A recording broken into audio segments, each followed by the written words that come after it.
Welcome to another episode of the RimWorld series, though technically this is a whole new series because a lot has changed, and technically I think last episode or the episode before that, the game should have ended.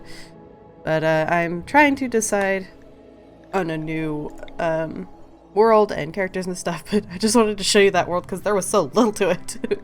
I also wanted to show you something with the new change, is they show you your mods as you load stuff. So that's good. I don't have the DLC yet. Kind of wanted to play around with the new update first for a little bit before getting the DLC. So something else I noticed was these right here are different. I don't think these options were here before. So now we could adjust how much rainfall, temperature, and population we have on the world, which I think is cool. They've also changed the symbols for all of the other factions, and they've added an additional hostile one. So now we have two groups that will never change. They'll never be friendly towards us. Relations with them will never improve for any reason. So these two are fine. So now I could technically try to get friendly with these other two. And I'd still have two tribes that attack me, so that's nice. But they decided to add new symbols to help with people with colorblindness. The three of you awake in your cryo-sleep sarcophagi to the sound of sirens and ripping metal. You barely get to the escape pods before the ship is torn apart. Sometime later, you land on this unknown RimWorld. As pieces of shredded starship fall around you, you start making plans to survive.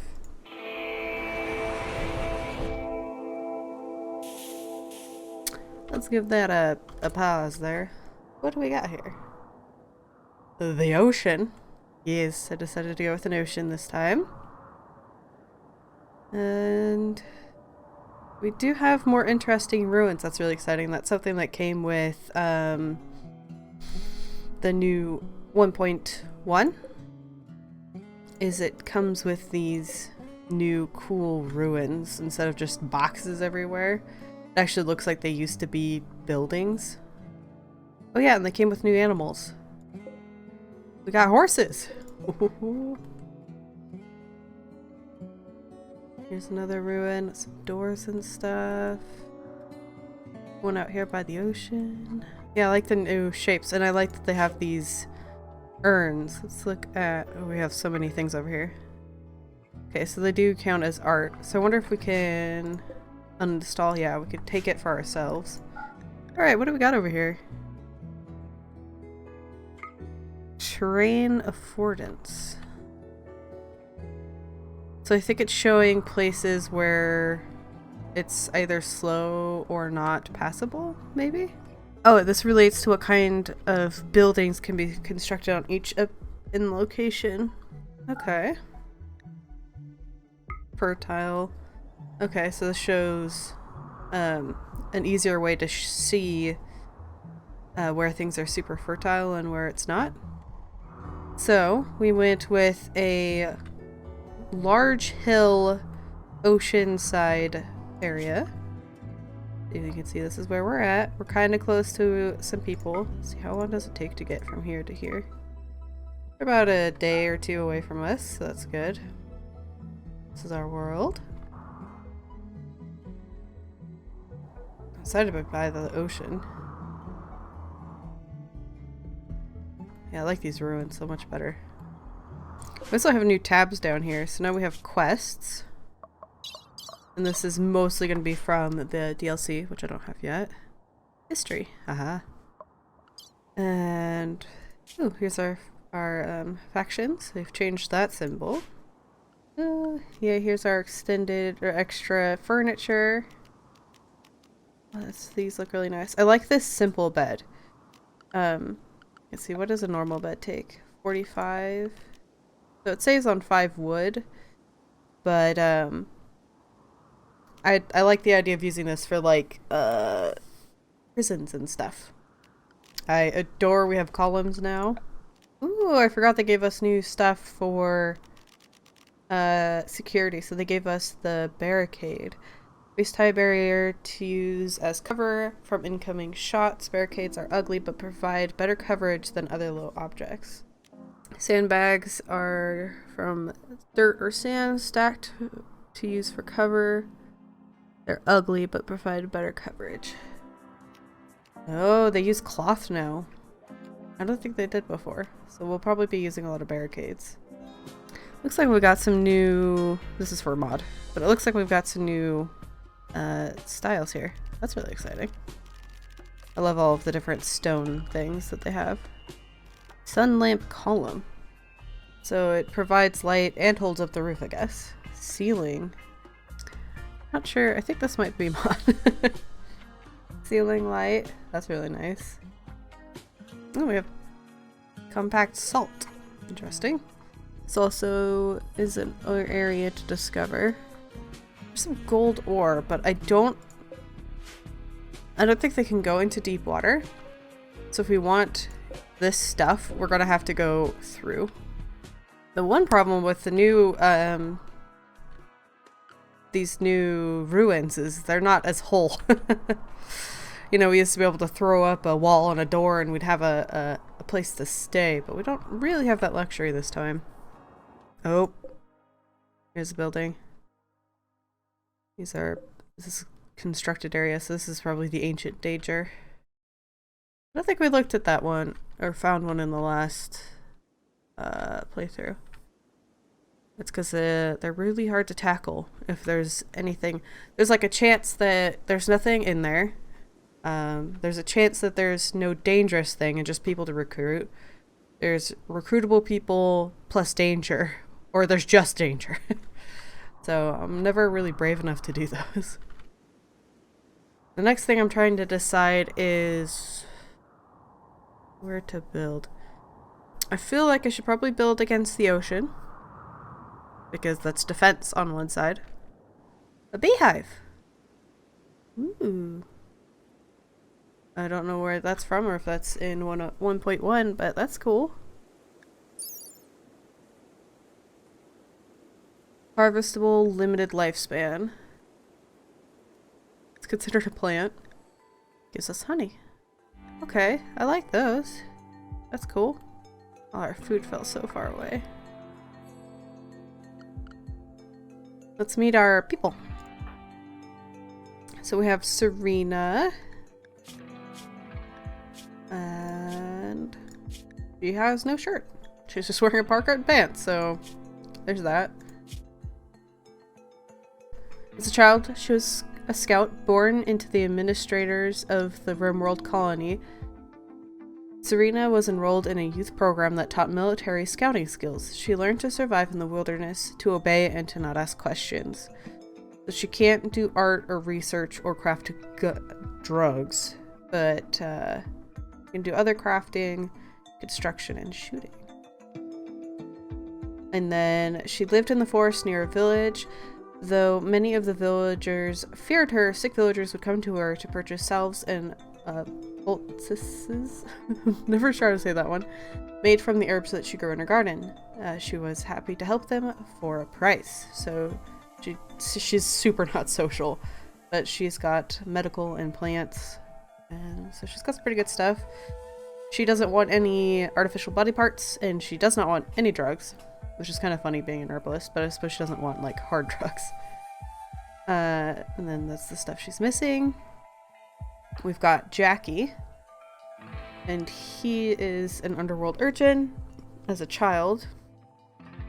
The Upworlds, ancient and deep industrial cityscapes bursting with humanity and poison. Jackie grew up in the dark, unwanted reaches of such place. He had to fight for every scrap of food, so he became quite the fighter. And on his homeworld, Jackie worked as a moderately successful inventor, and he developed some minor technologies. So we've got some crafting and stuff. He's a fast walker, likes to be outside, and he has a better threshold for mental stuff. And finally we have, oh no, Wang. So he was a young pirate. He was born to pirates in a dirty metal room that smelled of motor oil. He was never exactly He was never exactly taught anything, but he still learned the ways of survival, barter, and combat. And then he became a stellar pirate. He was captain of a pirate ship. He and his crew made their living capturing traders who wandered off course. He is known for his balanced approach to problems, building, fighting, or negotiating as needed. So he's an overall pretty good thing. He's a careful shooter, also doesn't want any artificial body parts. He loves the rain. So we have him. So two of these are, they have cryo sickness, so they're gonna be vomiting everywhere, unfortunately. Oh, and I have looked through, I recorded looking through the mods, so I will show that here in a second so that you can see what all we're doing for the mods for this episode and series. Alright, so here we are in the mod list, so you can see what I've got here. Try to scroll slowly so you can pause and look at this if you need. Some of the ones that I want to use for this series are not updated yet. Specifically, the rebalanced, though they say they're working on that one. And we can add that one. Everything that's left can be added afterwards without really having any problems. With this one, I think some of the walls will need repaired when we add it to our existing safe, but otherwise it should be okay. I'm gonna still base my decisions on what stone is around, like thinking ahead so that I have the materials that I want in the map. But yeah, most of these can be added afterwards. I'm pretty sad about psychology, but it's not been worked on for like 2 years, so there's a good chance that this guy isn't going to be updated. So I actually have an unofficial update subscribed to for right now, so we can start the series, because this particular one is one I will not play without. So I'm going to be using an unofficial update here, either forever or until the original updates. So that's what we're going to be using. Some of these we weren't even using and I don't plan to use in the next one. This is another one I'm pretty sad about.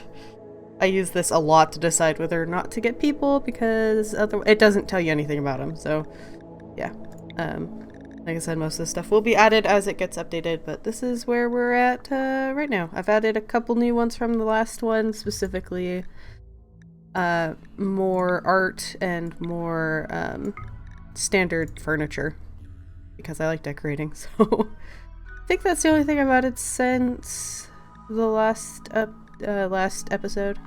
But yeah, let's get into it. So I'm kind of leaning towards here.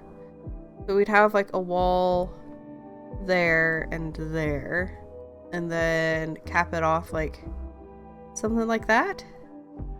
It's the closest I've ever built to the edge for sure. So I don't know if this is a bug or just a new change with 1.1, but I can't draw stockpiles anywhere anymore. They need to be like on a solid ground.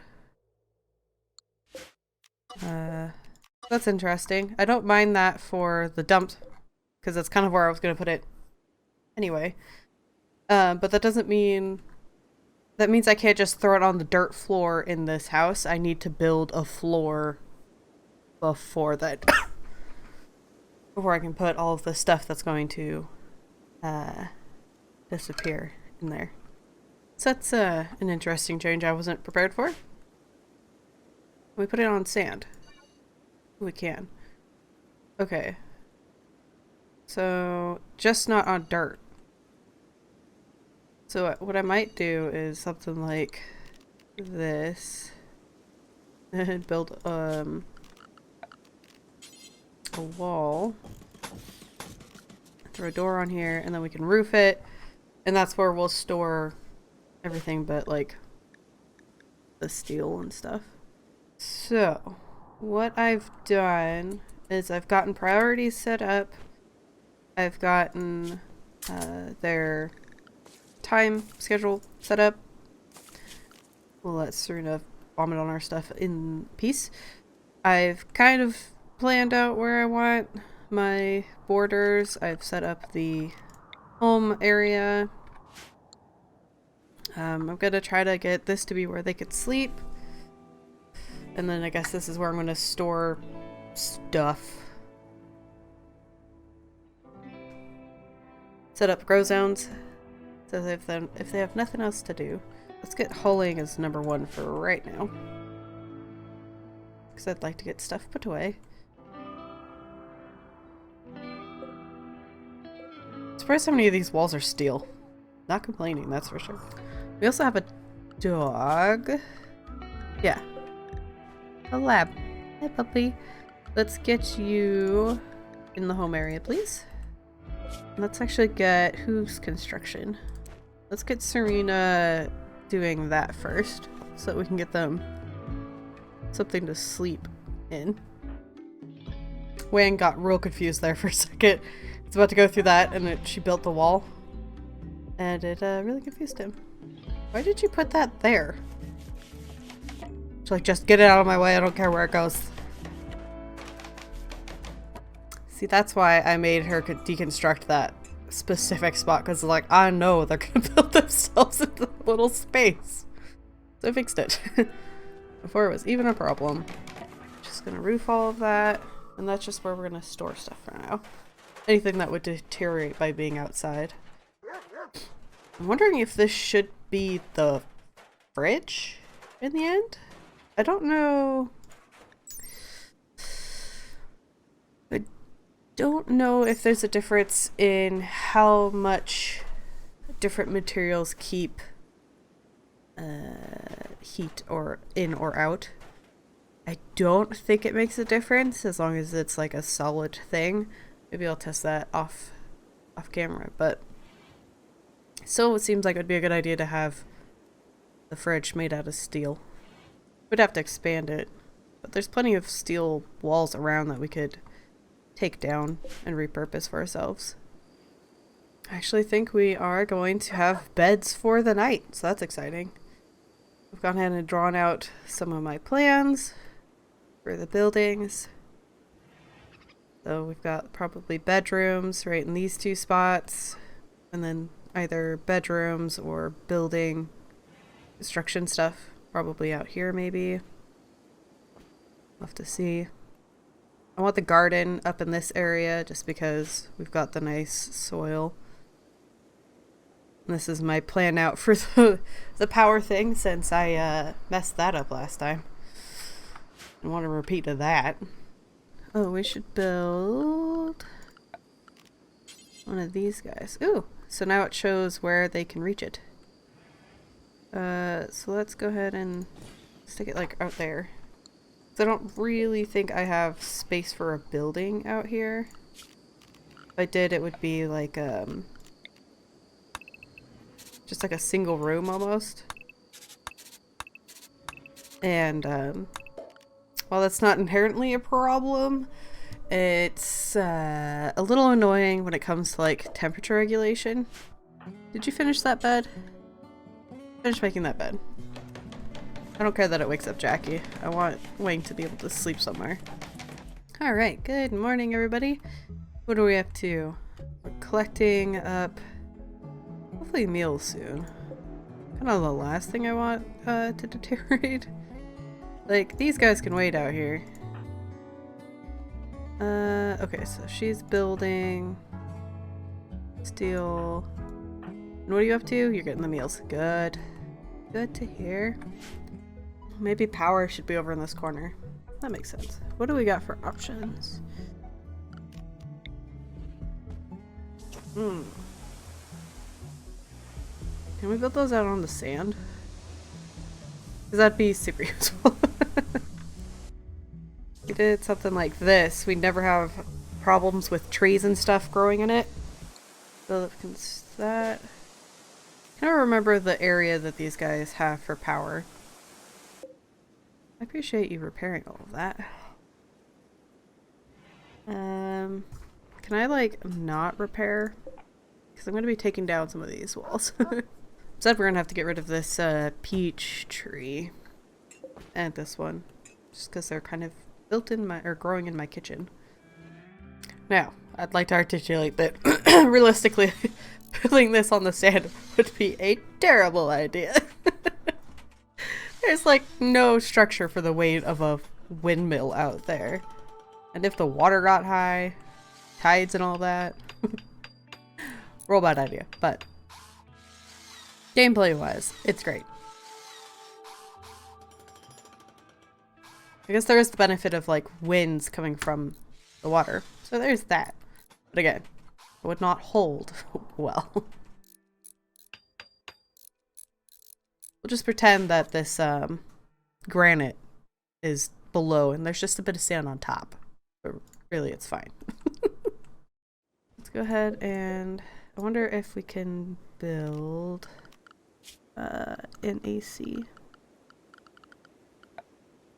Yes, yes we can. Alright, so then I'll probably take this guy down. Oop, we've got to move in these urns.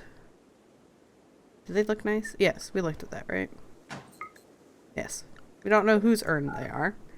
Hopefully there's no one in the urns, but they look nice, so.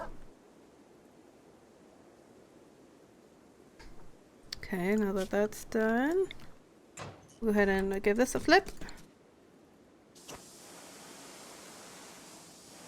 And once we have another bedroom mate somewhere, we'll change this into the fridge. We don't really need it right now, honestly, because these meals don't go bad. And I think they changed it in 1.1 so that you get a whole lot more in the way of meals once you start out, because I think it says you get like 50 meals, which is crazy, and I do not think that's what we normally would get. But I'm going to pretend like I don't have way more meals than normal because I want to save those for trips where I need to like save someone or something like that. I'd rather not have them eating those if I can help it. The faster I can get this into a fridge and start making actual food, the better. But I think that's going to be it for this episode. We've survived 2 days on the RimWorld already. It's good. Well, hope you guys have enjoyed this episode, and until next time, have a wonderful day.